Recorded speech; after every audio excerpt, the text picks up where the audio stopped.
Traeger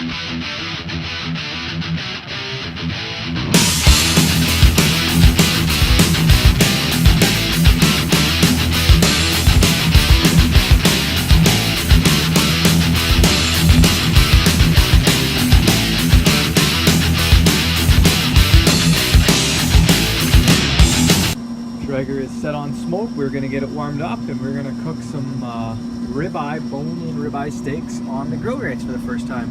So what's going on? They're going to be seasoned with a little bit of olive oil and salt and pepper. Steaks seasoned and ready for the grill. And wife's in charge of veggies. Good job, Mama and Daddy. Alright, we got the grill around 400 degrees right now. We're going to throw these onto the grill grates and see what happens.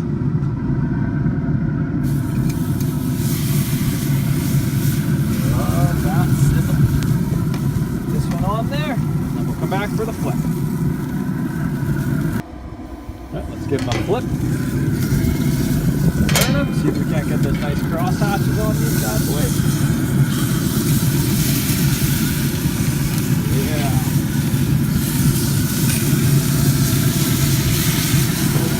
Beautiful. Back check their sear marks after.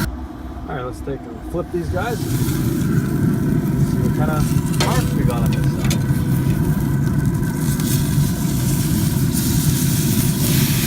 Oh yeah. Beautiful. Perfect. Great sear marks.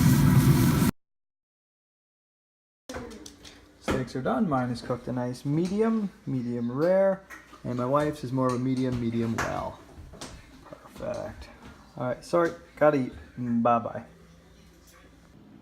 Hey, so the steaks were cooked at around 425 degrees, but I had them on the grill grates. Most times with a Traeger or pellet grill or whatever smoker, they say you can't really get a good sear mark, but definitely proved that wrong with the grill grates on there. They give a great sear, which was really cool. Took about 8 minutes aside for mine, and Megan's went about an extra 2 minutes. And steaks were great, came off awesome and tasted delicious. Like I said, they were just seasoned with a little bit of olive oil, salt, and pepper, and really basic and really tasty. They are all gone. Thanks, and we'll see you again.